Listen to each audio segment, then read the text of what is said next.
एक तरफ जहां बुंदेलखंड का किसान अपनी जमीन को बेचकर पलायन करता था, तो वहीं अब योगी सरकार की पहल पर बेहतर कृषि के संसाधन और तकनीकी से खेती में काफी सुधार आ रहा है।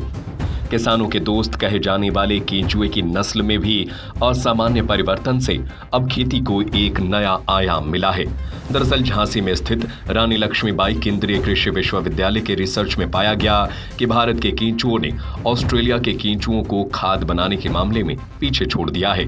प्राप्त जानकारी के मुताबिक एक साल में भारतीय केंचुओं ने जहां 90 टन खाद का निर्माण किया, जबकि ऑस्ट्रेलियन केंचुए सिर्फ 40 टन खाद ही बना पाए। कृषि विश्वविद्यालय अब इस जैविक खाद को किसानों को तो दे ही रहा है, साथ ही इस खाद को वो अपने फार्म में भी उपयोग कर रहा है। हालांकि केंद्रीय कृषि विश्वविद्यालय किसानों को जैविक खेती के लिए लगातार प्रेरित करता है। इसके लिए लगातार किसानों के लिए वर्कशॉप आयोजित किए जाते हैं। हमारी टीम ने पाया कि कृषि विश्वविद्यालय में वर्मी कंपोस्ट यूनिट के एक हिस्से में भारतीय केंचुओं को रखा गया था और दूसरे में ऑस्ट्रेलियन केंचुओं को रखा गया। दोनों प्रजाति के केंचुओं की खाद की गुणवत्ता लगभग एक जैसी नजर आ रही थी। कृषि विश्वविद्यालय के वैज्ञानिक बता रहे हैं कि पिछले एक साल से ये रिसर्च किया जा रहा था, जिसमें भारतीय केंचुओं का प्रदर्शन उम्मीद से काफी बेहतर रहा है। भारतीय केंचुओं ने 80 से 90 टन खाद बनाई है, जबकि ऑस्ट्रेलियाई केंचुए इसके आधी खाद भी नहीं बना पाए। वैसे देसी केंचुए कई मायनों में बेहतर होते हैं, क्योंकि यहाँ की आबो हवा में वो जल्दी ढल जाते हैं।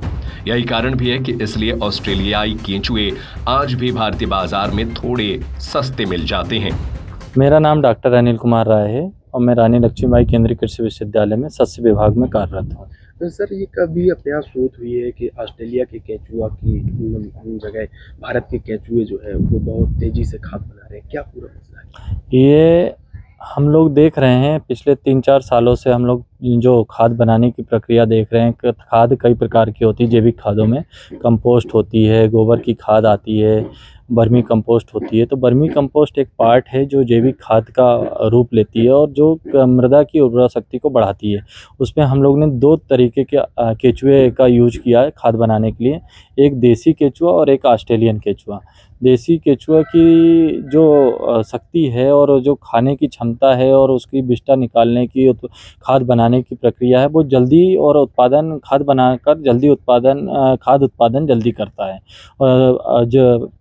परंतु ऑस्ट्रेलिया केंचुआ जो है वो थोड़ी धीमी प्रक्रिया होती है उसकी। देसी केंचुआ सर कितने दिन में खाद बना देता है और ऑस्ट्रेलियन केंचुआ कितने? देसी केंचुआ हमारा 2.5 से 3 महीने में केंचुआ जो देसी केंचुआ है वो खाद बनाकर तैयार करता है। ऑस्ट्रेलियन केंचुआ जो इस एनवायरनमेंट की कंडीशन है जो हम लोग देख रहे हैं, वो 4 महीने के लगभग 4 से 4.5 महीने टाइम लेता है साल में। तो किसानों को ये खाद किस तरीके से मुहैया कराई जाएगी? हम लोग तो अभी किसानों के लिए तो कार्य करने को सोच रहे हैं बड़े पैमाने में, लेकिन जो हमारा विश्वविद्यालय है इसमें काफ़ी रूप में हमारे उद्यान विभाग है और हमारी क्रॉप है, फसलें हैं, जो विभिन्न प्रकार की सब्जियों के लिए भी उत्पादन। तो हम लोग कोशिश कर रहे हैं कि जैविक खाद के रूप में हम लोग खुद ही यूज करते हैं इसका ज़्यादा से ज़्यादा।